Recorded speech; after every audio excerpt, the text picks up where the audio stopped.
Hello everyone, welcome to my channel, or welcome back to my channel. If you were here in the previous video, you know I'm pre-recording a lot of this so that I can just bulk post and allow for life to get me away from the one chapter a day scenario. Also, sometimes it's like I don't have long enough to record a chapter, but then other days I have like a couple hours to just knock out a ton of chapters, so hopefully there's not like too long of breaks in between when I post and uploading everything. Chapter 7 should be uploading right now, so hopefully that doesn't take forever, because I checked on it and it was like an hour and something minutes, and I was like, okay, I might as well just record another chapter and not sit here and wait for it. So without further ado, we are going to get into chapter 8. The Potions Master. My dog likes to tear apart stuff and then eat it. Off. Hey. Alright, chapter 8. The Potions Master. There, look. Where?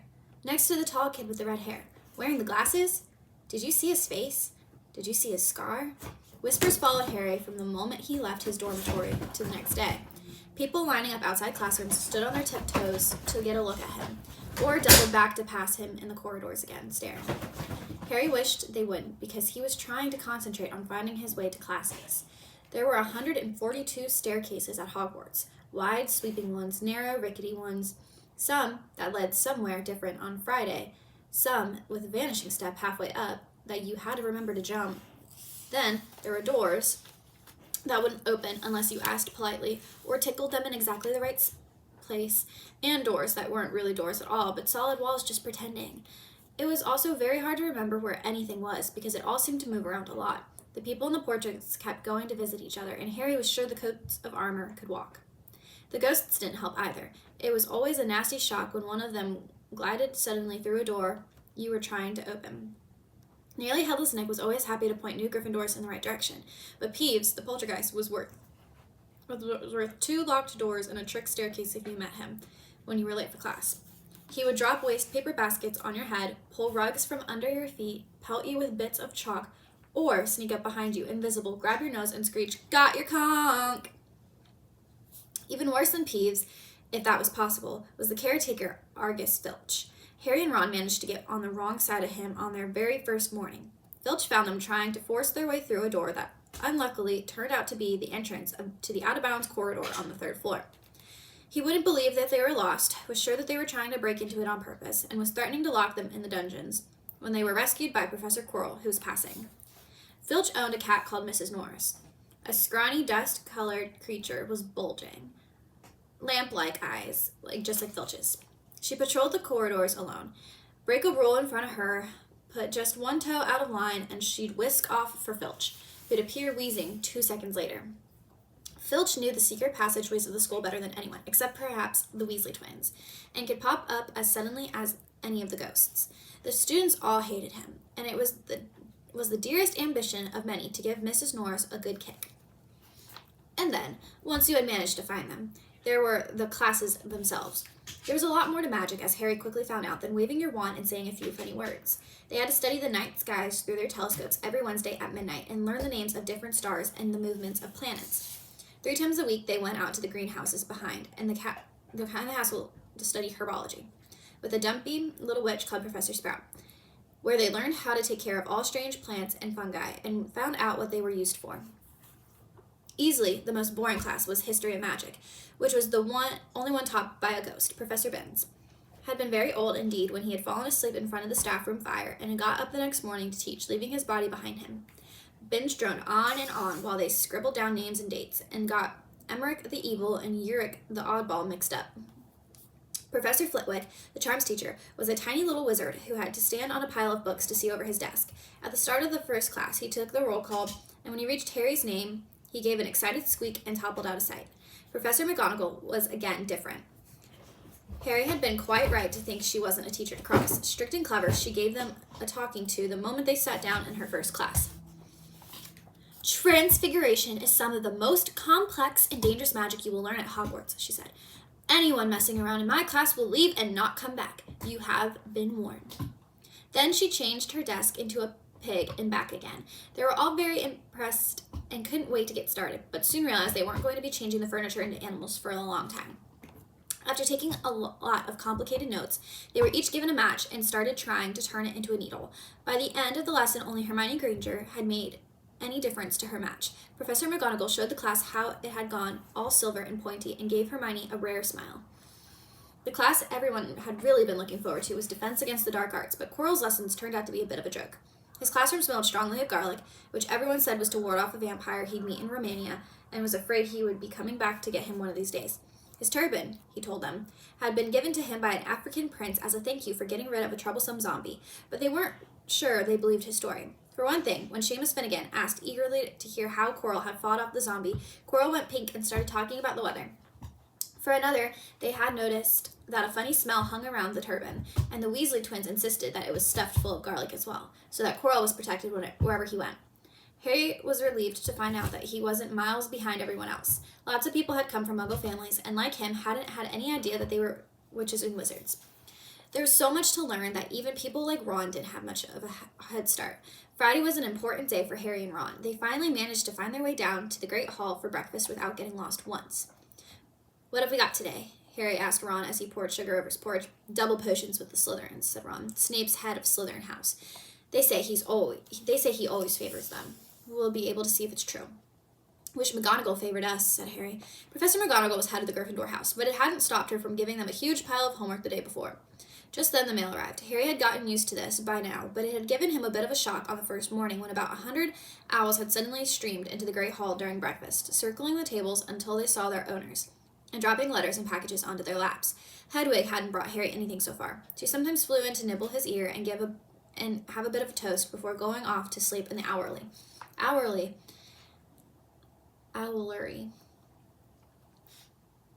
with the other school owls. This morning, however, she fluttered down between the marmalade and the sugar bowl and dropped a note onto Harry's plate. Harry tore it open at once, and it said in very untidy scrawl, "Dear Harry, I know you get Friday afternoons off, so would you like to come and have a cup of tea with me around 3? I want to hear all about your first week. Send us an answer back. With Hedwig. Hagrid." Harry borrowed Ron's quill and scribbled, "Yes, please, see you later," on the back of the note, and sent Hedwig off again. It was lucky that Harry had tea with Hagrid to look forward to, because the potions lesson turned out to be the worst thing that had happened to him so far. At the start of term banquet, Harry had gotten the idea that Professor Snape disliked him. By the end of the first potion lessons, he knew he'd been wrong. Snape didn't dislike Harry, he hated him. Potions lessons took place down in one of the dungeons. It was colder here than up in the main castle, and would have been quite creepy enough without the pickled animals floating in glass jars all around the walls. Snape, like Flitwick, started the class by taking the roll call, and like Flitwick, he paused at Harry's name. "Ah, yes," he said softly, "Harry Potter, our new celebrity." Draco Malfoy and his friends, Crabbe and Goyle, snickered behind with their hands. Snape had finished calling their names and looked up at the class. His eyes were black like Hagrid's, but they had none of Hagrid's warmth. They were cold and empty and made you think of dark tunnels. "You are here to learn the subtle science and exact art of potion making," he began. He spoke in barely more than a whisper, but they caught every word. Like Professor McGonagall, Snape had the gift of keeping a class quiet without effort. "As there is little foolish wand waving here, many of you will hardly believe this is magic. I don't expect you will really understand the beauty of the softly simmering cauldron with its shimmering fumes, the delicate power of liquids that creep through human veins, bewitching the mind, ensnaring the senses. I can teach you how to bottle fame, brew glory, and even stop death. If you aren't as big a bunch of dunderheads as I usually have to teach." More silence followed the little speech. Harry and Ron exchanged looks with raised eyebrows. Hermione Granger was on the edge of her seat and looked desperate to start proving that she wasn't a dunderhead. "Potter," said Snape suddenly, "what would I get if I added powdered root of asphodel to an infusion of wormwood?" Powdered root of what? To an infusion of what? Harry glanced at Ron, who looked as stumped as he was. Hermione's hand shot into the air. "I don't know, sir," said Harry. Snape's lip curled into a sneer. "Tut, tut, fame clearly isn't everything." He ignored Hermione's hand. "Let's try again, Potter. Where would you look if I told you to find me a bezoar?" Hermione stretched her hand as high into the air as it would go without leaving her seat. but Harry didn't have the faintest idea what a bezoar was. He tried not to look at Malfoy, Crabbe, and Goyle, who were shaking with laughter. I don't know, sir. Thought you wouldn't open a book before coming, Aunt Potter? Harry forced himself to keep looking straight into those cold eyes. He had looked through his books at the Dursleys, but didn't Snape expect him to remember everything in 1,000 magical herbs and fungi? Snape was still ignoring Hermione's quivering hand. What is the difference, Potter, between monk shoed and wolfsbane? Monk's hood, and wolfsbane. At this, Hermione stood up, her hand stretching toward the dungeon ceiling. I don't know, said Harry quietly. I think Hermione does, though. Why don't you try her? A few people laughed. Harry caught Seamus's eyes, and Seamus winked. Snape, however, was not pleased. Sit down, he snapped at Harry. For your information, Potter, Asphodel and Wormwood make a sleeping potion so powerful it is known as the Draught of the Living Dead. And Bezoar is a stone taken from the stomach of a goat, and it will save you from most poisons. As for monk's hood and wolfsbane, they are the same plant, which also goes by the name of aconite. Well, why aren't you copying that down? There's a sudden rummaging for quills and parchment. Over the noise, Snape said, and a point will be taken from Gryffindor House for your cheek, Potter. Things didn't improve for Gryffindor as the potions lessons continued. Snape put them all into pairs and set them to mixing up a simple potion to cure boils. He swept around in his long black cloak, watching them weigh dried nettles and crush snake fangs, criticizing almost everyone except Malfoy, whom he seemed to like. He was just telling everyone to look at the perfect way Malfoy had stewed his horned slugs when clouds of acid green smoke and loud hissing filled the dungeon. Neville had somehow managed to melt Seamus's cauldron into a twisted blob, and their potion was seeping across the stone floor, burning holes in people's shoes. Within seconds, the whole class was standing on their stools, while Neville, who had been drenched in the potion when the cauldron collapsed, moaned in pain as angry red boils sprang up all over his arms and legs. Idiot boy, snarled Snape, clearing the spilled potion away with one wave of his wand. I suppose you added the porcupine quills before taking the cauldron off the fire. Neville whimpered as boils started to pop up all over his nose. Take him to the hospital wing. Snape spat at Seamus.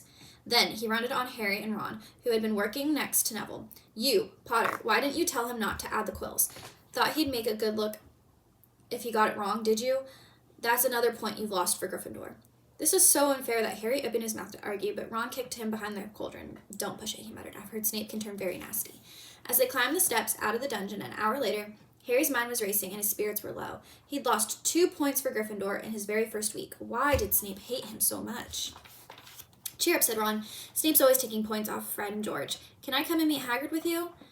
At 5 to 3, they left the castle and made their way across the grounds. Hagrid lived in a small wooden house on the edge of the Forbidden Forest. A crossbow and a pair of galoshes were outside the front door. When Harry knocked, they heard a frantic scrambling from the inside and several booming barks. Then Hagrid's voice rang out, saying, Back, Thing, back! Hagrid's big, hairy face appeared in the crack as he pulled the door open. Hang on, he said. Back, Thing. He let them in, struggling to keep a hold on the collar of an enormous black boarhound. There was only one room inside. Hams and pheasants were hanging from the ceiling. A copper kettle was boiling on the open fire, and in the corner stood a massive bed with patchwork quilt over it. Make yourselves at home, said Hagrid, letting go of Fang, who bounded straight at Ron and started licking his ears. Like Hagrid, Fang was clearly not as fierce as he looked. This is Ron, Harry told Hagrid, who was pouring boiling water into a large teapot and putting rock cakes onto a plate. Another Weasley, eh? Said Hagrid, glancing at Ron's freckles. I spent half me life chasing your twin brothers away from the forest. The rock cakes were shapeless lumps with raisins that almost broke their teeth, but Harry and Ron pretended to be enjoying them, as they told Hagrid all about their first lessons. Fang rested his head on Harry's knee and drooled all over his robes. Harry and Ron were delighted to hear Hagrid call Filch, that old git. And as for the cat, Mrs. Norris, I'd like to introduce her to Fang sometime. Did you know every time I go up to the school, she follows me everywhere? Can't get rid of her. Filch puts her up to it. Harry told Hagrid about Snape's lesson. Hagrid, like Ron, told Harry not to worry about it, that Snape liked hardly any of the students, but he seemed to really hate me. Rubbish, said Hagrid. Why should he? Yet Harry couldn't help thinking that Hagrid didn't quite meet his eyes when he said that. How's your brother, Charlie? Hagrid asked Ron. I liked him a lot. Great with animals. Harry wondered if Hagrid had changed the subject on purpose. While Ron told Hagrid about Charlie's work with dragons, Harry picked up a piece of paper that was lying on the table under the tea cozy. It was a cutting from the Daily Prophet, Gringotts Break-In latest. Investigations continue into the break-in at Gringotts on July 31st, widely believed to be the work of dark wizards or witches unknown. Gringotts goblins today insisted that nothing had been taken. The vault that was searched had in fact been emptied the same day. But we're not telling you what was in there, so keep your noses out of it if you know what's good for you, said a Gringotts spokesgoblin this afternoon. Harry remembered Ron telling him on the train that someone had tried to rob Gringotts, but Ron hadn't mentioned the date. Hagrid, said Harry, the Gringotts break-in happened on my birthday. It might have been happening while we were there. There was no doubt about it. Hagrid definitely didn't meet Harry's eyes at this time. He grunted and offered him another rock cake. Harry read the story again. The vault that was searched had in fact been emptied earlier that same day. Hagrid had emptied the vault 713, if you would call it emptying, taking out that grubby little package. Had that been what the thieves were looking for? As Harry and Ron walked back to the castle for dinner, their pockets weighed down with rock cakes. They had been too polite to refuse. Harry thought that none of the lessons he'd had so far had given him as much to think about as the tea with Hagrid. Had Hagrid collected that package just in time? Where was it now? And did Hagrid know something about Snape that he didn't want to tell Harry? And that is the end of chapter 8. Next up is chapter 9. Remember to subscribe, comment down below what other books you want me to do. And don't forget to push notifications so that way you know when I post and upload the various videos in case I do a mass upload or if I do it one day at a time, you will know and be able to keep up with Harry Potter and the Sorcerer's Stone. See you in the next video. Bye!